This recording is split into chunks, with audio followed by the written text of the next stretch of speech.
اسرائیل information technology میں، I T میں اس وقت قیادت کر رہا ہے پوری دنیا کی، خصوصاً جاسوسی میں۔ اسرائیل نے اتنا اپنا بھرم بنایا ہوا تھا، دبدبا، رعب اپنا دنیا کے اوپر قائم کیا ہوا تھا کہ تمام انفارمیشن ٹیکنالوجی اپنی مٹھی میں رکھی ہوئی تھی کہ کوئی بھی پاکستان میں، یہ پہلے آئی بھی ہے یہ خبر چند سال پہلے، پاکستان کے اخباروں میں چھپی ہے، دنیا کے اخباروں میں چھپی ہے کہ پاکستان کے جتنے ہمارے فوجی افسران ہیں ان کی گفتگو، ان کے ٹیلی فون، ان کے دفتروں کے حالات، اور ہمارے جتنے حکمران ہیں، وزراء ہیں، کابینہ ہیں، جتنے بھی اہم ہمارے اہلکار ہیں یا دفاتر ہیں، ان سب کو اسرائیل باقاعدہ آن لائن سن رہا ہوتا ہے۔ چونکہ انہوں نے جو کچھ مثلا وائرلیس سیٹ لیتے ہیں اسرائیل کا بنا ہوا ہے، بے شک امریکہ کا ہو، چائنا کا ہو، لیکن پیچھے کمپنی اسرائیلی کمپنی ہے، صہیونی کمپنی ہے۔ وہ جب کوئی ڈیوائس بناتے ہیں، کمپیوٹر بناتے ہیں، لیپ ٹاپ بناتے ہیں، موبائل بناتے ہیں، ابھی جو زیادہ مقبول پیسے والوں میں مقبول ترین موبائل سیٹ ہے وہ ایک مثلا عوامی نوعیت کا جو استعمال ہوتا ہے وہ آئی فون ہے، امریکی کمپنی بناتی ہے۔ یہ فون جس کے پاس ہے اس کے فون پہ جو کچھ بات ہوتی ہے وہ ساری کنٹرول روم میں سنی جاتی ہے۔ اسرائیل نے یہ کنٹرول روم دبئی میں بنایا ہے، ابوظہبی میں بنایا ہے۔ اسرائیل کا دارالخلافہ، انفارمیشن آئی ٹی دارالخلافہ، ٹیکنالوجی کا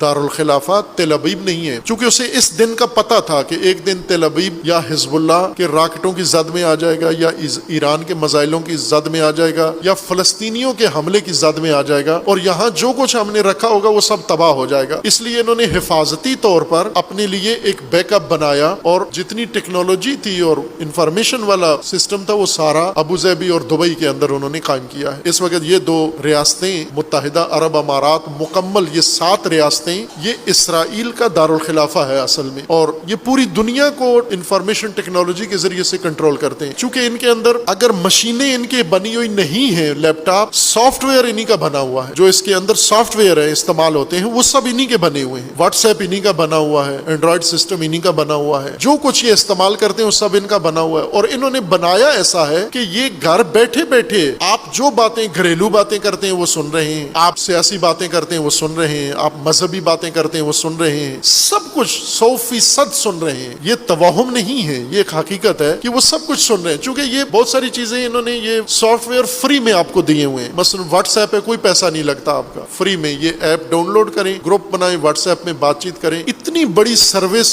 فری میں۔ کیا کسی سرمایہ دار کو جچتا ہے یہ کام، وارا کھاتا ہے کہ پوری دنیا کو، یا مثلا یہ انٹرنیٹ جو سہولتیں ہیں، گوگل ہے، کوئی پیسہ لیتا ہے آپ سے؟ گوگل ساری دنیا بھیا کروڑوں اربوں لوگ گوگل استعمال کر رہے ہیں، 1 روپیہ کوئی نہیں ادا کرتا، فری میں کر رہے ہیں۔ اور گوگل اتنا خیراتی کام کیوں کر رہا ہے، اتنا مفت میں لنگر کیوں دے رہا ہے ساری دنیا کو؟ مفت نہیں ہے میرے بھائی، بہت مہنگا پڑ رہا ہے آپ کو، اس لیے کہ وہ یہ سہولت آپ کو دے کے کہ آپ یہ سہولت لیں، اور جو کچھ آپ کے پاس معلومات ہیں، آپ سوچتے کیا ہو، آپ کرتے کیا ہو، آپ پسند کیا کرتے ہو، ناپسند کیا کرتے ہو، آپ کے احساسات کیا ہیں، آپ کے جذبات کیا ہیں، وہ سارے آپ کے ذریعے سے لے لیتا ہے۔ یہ اس کا ڈیٹا کہلاتا ہے۔ ڈیٹا وہ معلومات ہیں پوری دنیا سے مصدقہ اور حقیقی معلومات جو ذخیرہ کر لی جاتی ہیں، اور پھر ان کو آئندہ کے لیے، اقتصادی مقاصد کے لیے، کمرشل مقاصد کے لیے، تجارت کے لیے، عسکری مہمات کے لیے، اور فوجی اور جنگی مہمات کے لیے ان کو استعمال کیا جاتا ہے۔ اس معلومات کے ذخیرے کو ڈیٹا کہتے ہیں۔ آج فیصلہ کن بارود اور اسلحہ نہیں ہے، آج کا سرمایہ ڈیٹا ہے جس کے پاس ہے، اور یہ انہوں نے نیٹ ورک بنا کے، انٹرنیٹ بنا کے آپ کو سارا ڈیٹا مفت میں آپ ان کے لیے دے رہے ہو۔ شیطان اتنا ڈیٹا نہیں ابلیس جمع کر سکا، اس نے اللہ سے یہ توفیق مانگی تھی کہ مجھے انسانوں پر مسلط رہنے کی توفیق دے، اس نے جو مانگا، اس نے انٹرنیٹ نہیں مانگا تھا اللہ سے، چونکہ اللہ تعالیٰ نے شیطان کا کوئی مطالبہ رد نہیں کیا۔ انسان کی کوئی دعا قبول نہیں ہوتی، شیطان کی ہر دعا قبول کر لی۔ شیطان نے کہا کہ میں ان کو گمراہ کروں گا، اللہ نے کہا بے شک کر، کوئی روک ٹوک نہیں ہے۔ شیطان نے کہا میں ان کو بہکاؤں گا، کہا ٹھیک ہے۔ اس نے کہا کہ مجھے طاقت دو، یہ لو طاقت۔ اس نے کہا مجھے مہلت دے قیامت تک، یہ لے مہلت۔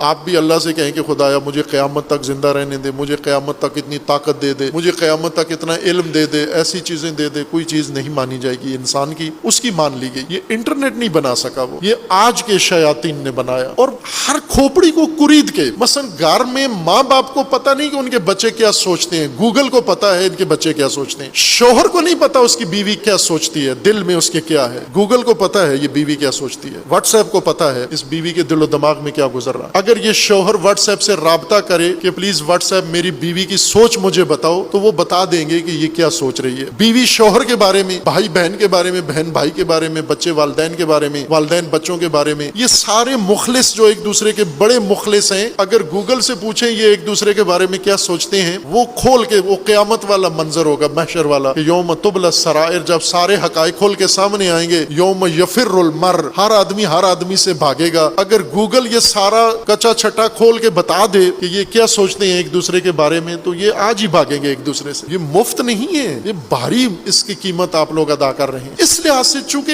آج کی یہ ٹیکنالوجی, یہ ڈیٹا, یہ دسترس جس کے پاس ہے دنیا پہ اس کا کنٹرول ہے, اور یہ طے تھا, ساری دنیا مانتی ہے کہ صہیونی اور اسرائیلی اس میں پیش ہیں.